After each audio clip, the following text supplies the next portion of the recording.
Hey guys, what's going on? My name is Brady and thank you all so much for tuning in on 1MS TV.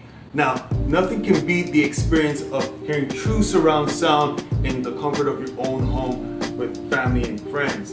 But what does it take to get that experience? Well, you're gonna need a few things. For instance, you're gonna need a AV receiver that can produce those formats such as DTS-X, and let's not forget Dolby Atmos. More importantly, you're gonna need to know speaker placement. Well, hopefully at the end of this video, you guys are gonna get some sort of idea in what it takes to get your home theater started. All that next.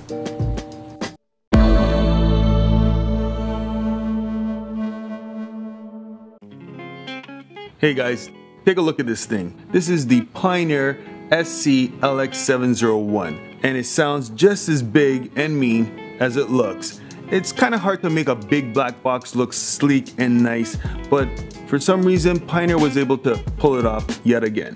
But that's not all though. One of the many things that I like about this Pioneer SC-LX701 is that it carries DTS-X as well as Dolby Atmos. Not to mention it has loads of features on it as well. And the front of the receiver has a really clean look, and that's because Pioneer has a front cover to hide all those buttons. And those buttons are all the controls that you can possibly want, and Pioneer was able to keep that hidden, and I really do appreciate that.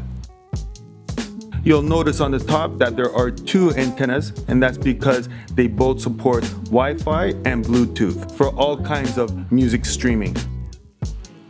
And it also supports Spotify Connect, so you can transfer your music from your mobile device to your receiver with just a press of a button. And I wish I could end it there, but unfortunately there are one or two issues that needs mentioning. When I received my first LX701, it had a few problems. For instance, the box was damaged.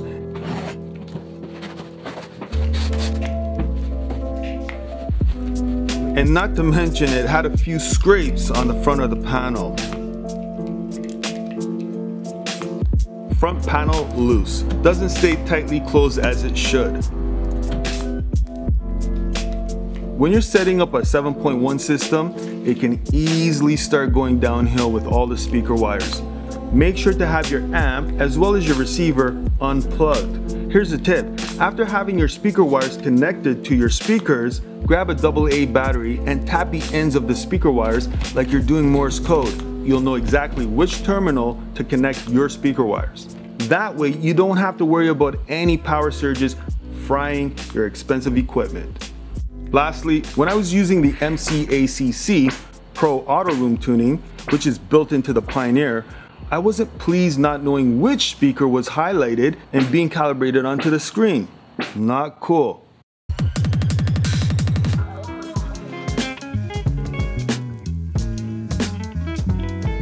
Happily, however, the rest of the unit does get better the closer you look into it. One thing that I think that a lot of people are going to appreciate about this receiver is that it has a new on-screen display. And part of the reason why they did that is that they simplified the remote. You can also use your cell phone for convenience by using the app iControl 5 to really get down into the details. And it's hard not to feel good when you're watching 4K. And not to mention it has a ton of features.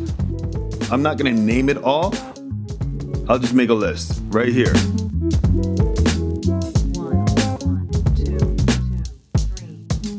Alright guys, so now that you have an idea of what receiver to get, let's move on to get a better understanding of the surround sound setup. A lot of you by now must know what stereo is. It's basically your left main speaker as well as your right main speaker, which would sit right beside your TV and or screen. And this is what you would call a 2.0 setup. Adding a center channel will then make it a 3.0 setup. The center channel speaker is the most important speaker to have in a home theater setup. It handles roughly 80% of dialogue. And if you want to have that sense of authority coming directly at you, having a proper center channel is key. Now, if you're going to drop big bucks anywhere, this is it. Next, this is the subwoofer, or LFE, which stands for low frequency effects. Having a proper subwoofer is the foundation in a home theater setup, and this is what we would call 3.1. This setup is 3.2. Now I'll put a link above talking about the importance of going dual. Now depending on your AV receiver, it'll give you an option to add 2 subwoofers. For true surround sound, you're gonna need 2 speakers at the back, and this will make it 5.1, as you can see here in the diagram on the left. And getting your couch away from the back wall will give you space for your right and left speakers for your 7.1 system. As well, it will help with the dampening for your distorted, boomy bass. Having an AV receiver that can do 4K pass-through, Dolby Atmos, and of course DTS-X. What does it all mean? Now keep in mind, when it comes to surround sound, you're gonna notice Dolby as well as DTS. These are the 2 companies that creates the digital sound signals that goes straight into your AV receiver. And this chart that you see here are the most popular types of surround sound signals.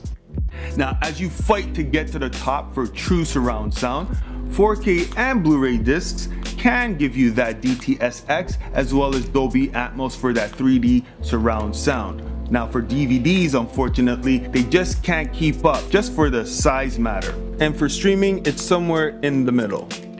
To get these, you can either buy the Dolby Atmos enabled speakers, which then project sounds up at the ceiling, which would bounce back to your ears. Or you can mount the speakers to the wall, or you can mount the speakers to the ceiling. Now this would be called 5.1.4. Now keep in mind guys, you can get any receiver that you want.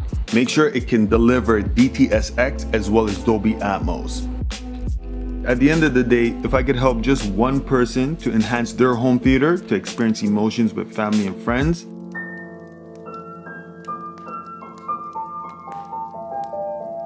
then that's good enough for me. If you haven't already, make sure to subscribe to my channel and don't forget to hit that like button. And as always guys, thanks for watching. Don't be a stranger and I'll catch you guys in the next one.